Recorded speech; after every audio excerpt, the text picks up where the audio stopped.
dès que je vois une personne âgée ou une femme ou homme qui a du mal à marcher, surtout dans les escaliers, ou par exemple elle a un copain très lourd, je lui propose automatiquement mon aide. Après, c'est à elle de décider oui ou non. Il y a une petite mamie là qui a besoin de médicaments et qui peut pas aller à la pharmacie.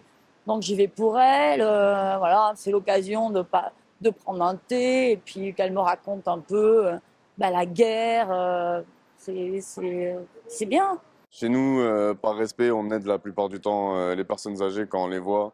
On s'empresse d'aller les aider puisqu'on n'a pas grand-chose à faire en vrai. Donc les aider, c'est bénéfice pour nous, c'est le bénéfice pour nous et pour eux. Si je vois une petite mamie, on va dire, je dois laisser ma place parce que moi, j'arrive encore à rester debout. Je suis pas trop une personne qui aide, à vrai dire, mais si je peux, bien sûr, je vais le faire. C'est que je vois vraiment régulièrement dans le métro, et même de temps en temps, c'est moi qui suis en train d'intervenir. Vous ne voyez pas qu'il y a une personne âgée, allez, on peut la laisser la place s'asseoir. J'ai l'impression que les gens sont devenus très égoïstes. C'est rare que je vois quelqu'un qui puisse dire est-ce que vous voulez que je vous aide, etc., alors qu'ils sont dans le besoin. S'ils ont besoin d'aide, je propose toujours, surtout pendant le confinement, tout ça. Je dis, si vous avez, moi, ça ne me dérange pas de les faire les courses, s'ils ont besoin, ça ne me dérange pas du tout. Ça veut dire j'aime bien aider les gens. Bon, après, il y en a qui n'osent demander, il y en a qui n'osent pas. Quand je suis sur Amiens, je discute avec des personnes âgées dans la rue. Sur Paris, non.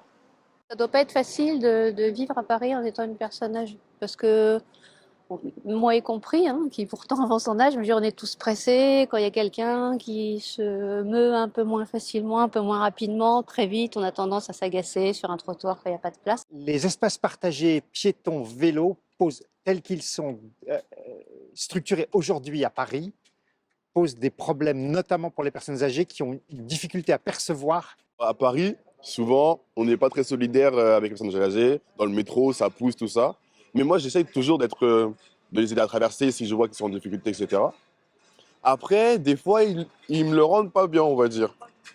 C'est souvent les plus aigris, on va dire. Et c'est souvent ceux qui vont répondre assez méchamment à tes attentes, si tu leur poses une question ou pas. Après, il y en a qui, bien sûr, c'est pas une majorité, bien sûr, c'est une minorité. Il y a des personnes âgées, des fois, tu veux être gentil envers eux, mais j'ai l'impression que des fois, ils le prennent mal.